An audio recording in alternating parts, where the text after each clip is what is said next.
রাষ্ট্রপতি নির্বাচিত হলে কি কি সুবিধা পাবেন মির্জা ফখরুল ইসলাম আলমগীর। রাষ্ট্রপতি হচ্ছেন রাষ্ট্রের সর্বোচ্চ সাংবিধানিক পদ।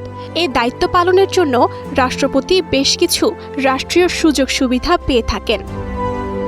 রাষ্ট্রপতির মাসিক বেতন 1,20,000 টাকা, যা আয়কর মুক্ত।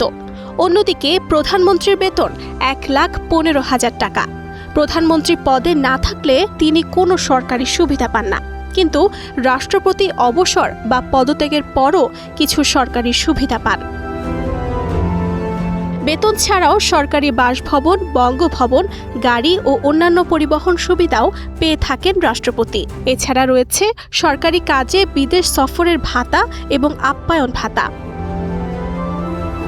অন্যদিকে রাষ্ট্রপতির জন্য বছরে 2 কোটি টাকার স্বেচ্ছাধীন তহবিল থাকে।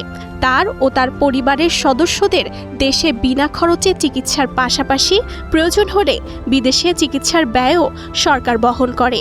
এছাড়াও রাষ্ট্রপতির বিমান ভ্রমণের জন্য বছরে 27 লাখ টাকার বিমার সুবিধা রয়েছে।